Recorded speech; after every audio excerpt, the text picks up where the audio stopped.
Good morning. Happy Friday.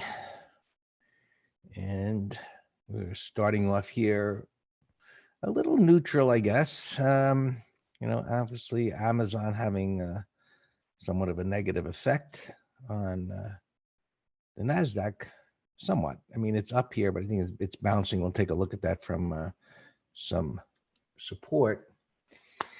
I think these all-time highs are questionable here. It's kind of, it's been day to day. A lot of chopping going back and forth here, as you can see. We're looking at the S&Ps here, and they certainly look like they could take out the highs. They're close enough for sure. And we've got this sideways consolidation, which I've been talking about all week, which has been bullish. And that's a fact that to go sideways at resistance is bullish. I mean, it's the concept of absorbing the supply because sellers are up there and prices aren't coming down. So, say that demand is strong enough to take in that supply that's there. And theoretically, it should be able to push higher. And I think the time that's normal to do that is getting kind of closer to an end here, but we'll see how today ends. And so I'm kind of just hanging up there near the highs, and the intraday charts were starting to roll over on the futures, and they're bouncing up here a little bit. So again, still kind of neutral. And we've been up here. You can see on the weekly chart, this is the third time, and a break of these lows, I think, is going to send this thing down at minimum to this gap fill area, and maybe back down to the low of the range again. So time will tell. So far, we've still got a trading range, but then a bigger trading range. That's been the case for a little while now. So top of the range, the longer it takes here not to break out. Obviously, today's Friday, so we'll see where it goes by the end of the day. But if it can't get through here, I think relatively soon, I think it's going to turn out to be a bearish scenario. And part of the reason I'm saying that is that you can see these internals now are inching their way up toward the bearish level. And so while it had this opportunity here where it was neutral to bust out of this range, option traders here are starting to get a little heavy on the call side. And while it hasn't pushed into this lower band, you could see on the day-to-day down here, the last couple of days, they've been getting kind of excited that that's what's going to happen. And, historically, it's not a good side to be on when these guys start betting that the market's going to break out to the upside. So while the moving averages, this moving average hasn't poked up into that bearish area, certainly close. And the day-to-day is definitely a concern. Breadth is just peekabooed up into the bearish area. And so our internals give us a guide as to possible turning points. And, as I said, these things are moving up toward a level to be concerned where breakout failures historically occur. And that's why we use them. So it's easily to just see, something's going sideways at resistance. And if it breaks out, it should continue. That's what the pattern suggests. But the better scenario would have been for that to happen while these internals were in a neutral area, and there was kind of like half the tank full to drive prices higher. Where now, kind of like we're getting closer to the empty level of the tank.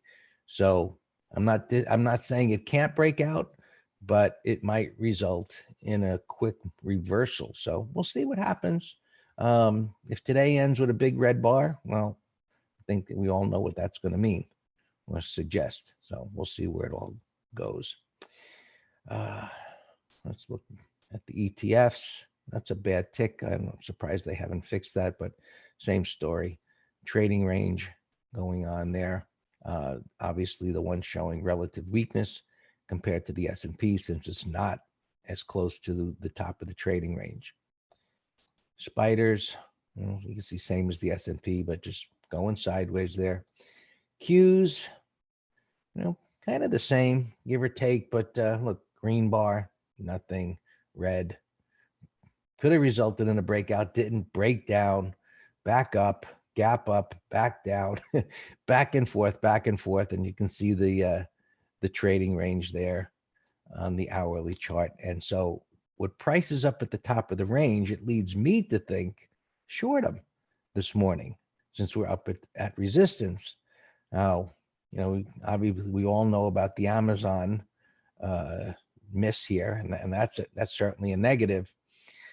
We'll see. I mean, it's surprising as to some. This was just up a little while ago. Now it's down, so it's jiggling around here. But up against resistance, there's sellers up here, buyers down here. Same thing, with the bigger picture. Buyers down here, sellers up here.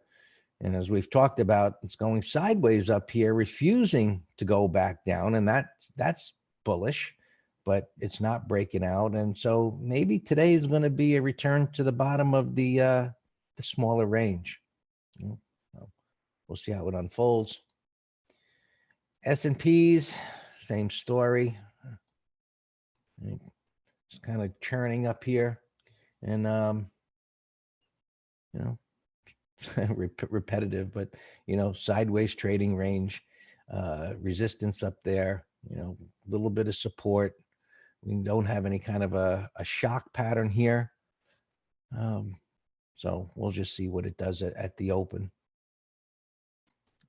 NASDAQ, same story. You can see it keeps getting rejected each time it gets closer to that 8,000 level. But, buyers are down here, at the 78.50 level. Sellers take control here, buyers take control here. It's a standoff. Typically, things tighten up. So with this pattern of this rejection right there and this lower high, if it can clear this low, well, my assumption is going to be it's going to go down to the bottom of this trading range on the hourly chart. I mean, it's kind of black and white. It doesn't mean that there won't be any jiggles or fake outs. This is a Mr. Schizo market, as I've called it, but just looking at the charts, this is what we're looking at here at the moment. Can't read too much more into it than what we see here. Now, the Dow futures, on the other hand, they did not go back up to the minor trading range, and they're just hugging down here. Yeah, that level was rejected when it tried to break down, but possibly it was just saved by the other markets. We know the stocks within the Dow, Boeing story, and some of the others with that weakness. But just looking at things the way we always do, like all the factory work, candle bodies are in the bottom of this wide range bar. So they can't rally while other markets do. The others are at resistance, and this looks like it's ready to drop. Now we look at multiple time frames. So this weekly chart, let's call it neutral to bullish, the move off of the low, the bottoming tail bars, but also look at the fact that, whether this is a 5-minute chart or a weekly chart, I look at it exactly the same way, in that this buy setup triggered. Right? It traded above the high of one of these bars, these bottoming tail bars, and that resulted in a topping tail. This week, we've got a narrow range weekly bar, almost inside the range of there, just looks like a peekaboo under there. But this pattern, typically, when it triggers, as this did, and fails, let's say it breaks, typically is going to result in a measured move back down to major support. And this pattern on the daily is pointing to exactly that. So if this day continues to deteriorate, this should be the better shorting opportunity. It's got a void. It's been the weaker, right? Relative weakness. Dan and I covered that in the MT Live. I sent out the replay of that last night, so you should have it in your inbox. But relative weakness typically results in continued weakness. So this one hugging down here can't rally. It should be able to break and be the better opportunity for short if that's what's in store for the markets today. The Russell, right? We've been kind of hoping or thinking just, this bullish price action over the last few days, holding at resistance, that this could take out the high and push up to the highs. And, obviously that hasn't happened. And we got this sideways corrective price action going here. So under these lows, it looks like at least comes down to here. So this one having the strength that it had, these overlapping bars, this one would be less likely to be the good short. Whereas, just looking at YM as we did, that one should be the better one. Looking at the Qs, you can see back down to the bottom of the range, once it gets down there, there'll be buyers. And that's the assumption that we make, right? They bought here before, they sold there before. The assumption is the same thing's going to happen until it stops. Oil, right, cleared this, and that's a positive, right? So that's kind of a fly in the ointment of the bearish point of view. Now, that's a positive. However, you've got bonds that are, they're up here. You got this little breakdown failure, 180 type reversal. It's been getting rejected here. But, keep an eye on this. If it clears these highs, that's going to be, let's just give a point to the bearish side on equities if bonds start to perk up above this level here. That's why we keep an eye on these intermarket relationships. They can sometimes give us a heads up. That helped us with one of our trades in the E-minis yesterday, watching, what bonds were doing and, moment to moment. And they did that was helpful to watch that during that trade. Now, gold is finally starting to move here, right? We've been talking about this weekly chart for a couple of weeks, pulling back here. So this looks great. It looks like it's time to, get involved here. And so while it's up at this resistance level, this something to keep an eye on. Of course, it should stall here because it stalled there before. Now, can it take it out? Which obviously is going to be a positive, but you've got a little mini measured move right here, right? That move off of the low, the attempt to roll over, and now up at resistance. So let's see if gold struggles here at these prior highs. Maybe it pulls in a little bit. That might put a little support under equities if it breaks out. Well, trying to put more pressure on equities. Silver moving as well. It's not at resistance, so potentially it's got more room to move up, but they're going to move relatively close together. And this wasn't as attractive a weekly chart, but obviously it's having a better move there. And we always look at the transports, and they're stalled. And we'll see, something else that we'll be keeping an eye on. We were kind of looking if the equities did break out, that this could move up to the top of the range, as well as the Russell moving up to the top of the range if it could have cleared, especially today's high. And, maybe some miraculous recovery happens here. Things are kind of neutral. But if it can clear this high, you got to look for this to continue to pushing higher. And maybe then we do get the breakout. So, things are moving here. Kind of, we're looking at the day to day. There's no trend here other than being sideways. So we go to the smaller time frames to look for a little more guidance and kind of changes, even sometimes from morning to afternoon. So as we say, it is what it is. But eventually we'll get out of this range. We'll see when that's going to happen. And kind of, well, wait, are we going to get this end of year Christmas rally and so on? And but I think using today's or yesterday's low as a bias, maybe into next week for lower, and above today's high as a buyer for long into next week. We could do that across the board for different indices that we're looking at. So that's it for me. Guys, have a happy Friday, a good weekend, and we'll talk. Well, we'll be talking in the room with those of you on YouTube. We'll talk to you next week. All yours, Nan. All right. Good morning. Hey, Greg, you got to release your screen.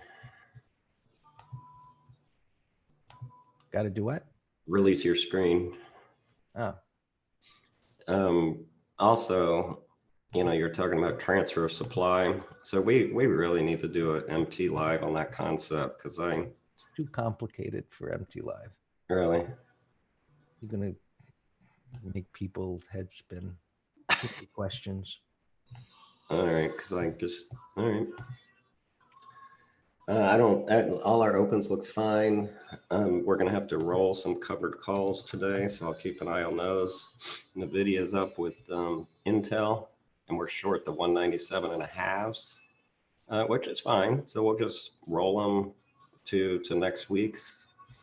And Jable, we have a 37 that expires today. So that was just beautiful. We've done that twice now with covered calls, lowering our cost basis.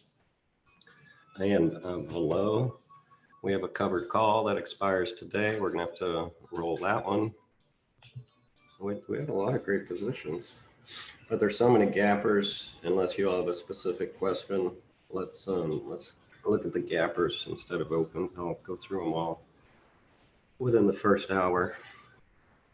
GLD, yeah, Tony, Greg, yeah, we got our ETF trader into a half lot of gold yesterday. Nice move today. Look at that. Yeah, we got him in around here, 140, 150. Yeah, I saw silvers on my gap list today. All right, yeah, McGraw, you sent me a couple. So Dell was on McGraw's list for unusual call buying activity. And as McGraw knows, but just to refresh the position for other listeners, many traders, the idea behind it is if there's big money placing a bet on something by a big call or put purchase, the implication is, oh, they know something. Does that happen all the time? Heck no. Ask Greg. He's been charting for years. The Nigerian brothers, that's what they're big on. And so Greg would mark it on his chart, and he says, all right, Nigerians are doing this right here. And he comes back and looks at it a month or two or three. And I don't know, Greg can tell you the percent in his rough observations. But if the chart supports the bias, then I think it's another plus. Sure, it's a plus.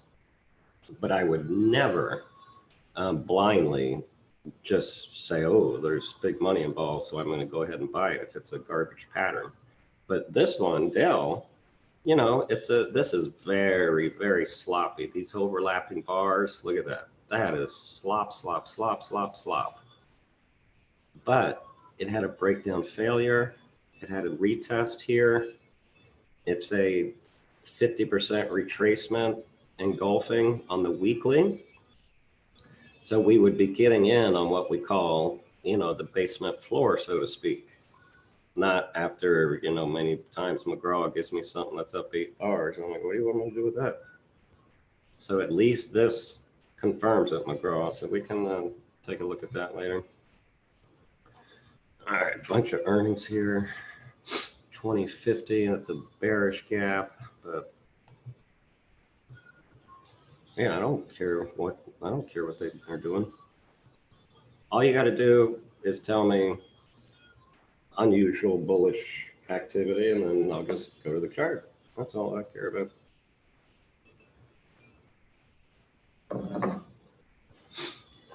VeriSign, garbage. I got no interest. So I'm just going to delete you. Let's take a look at old Amazon, actually. Excuse me.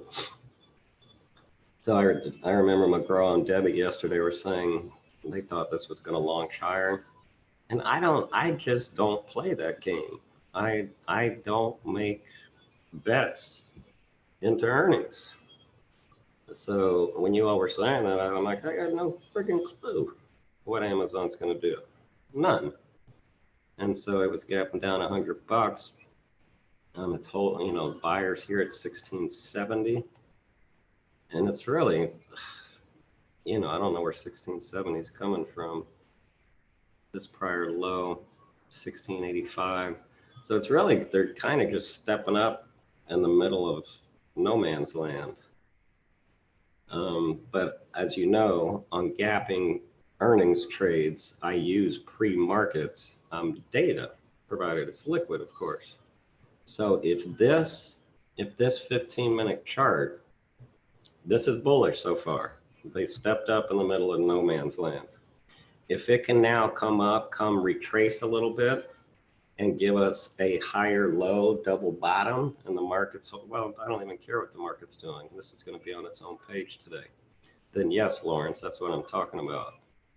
The zero DTE, we love these days.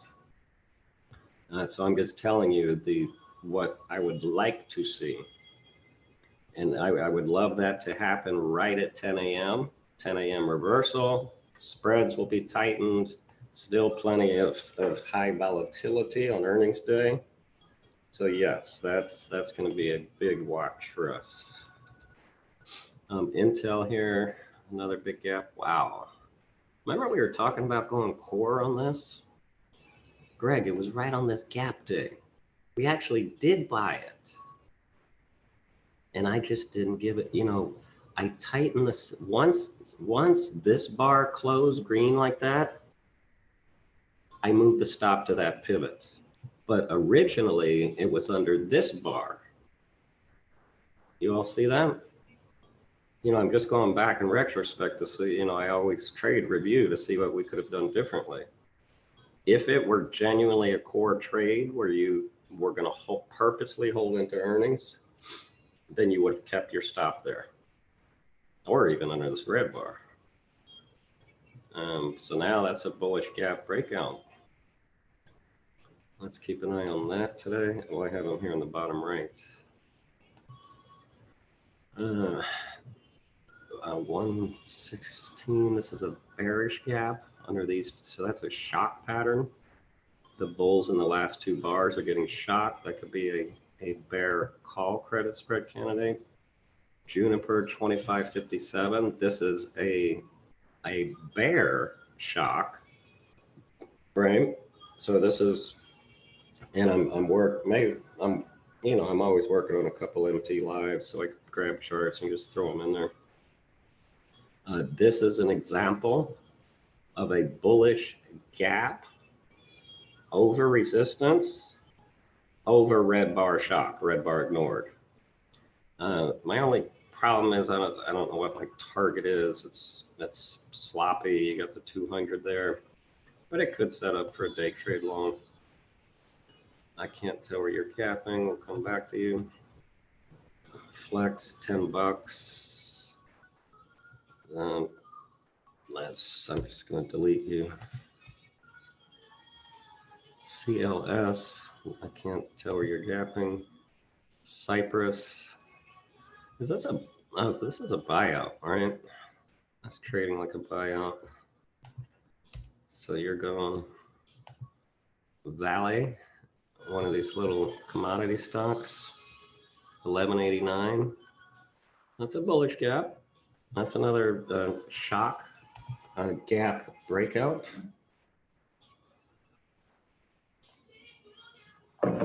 Hey McGraw, do you know anything about selling SPX credit spreads, 0 DTE?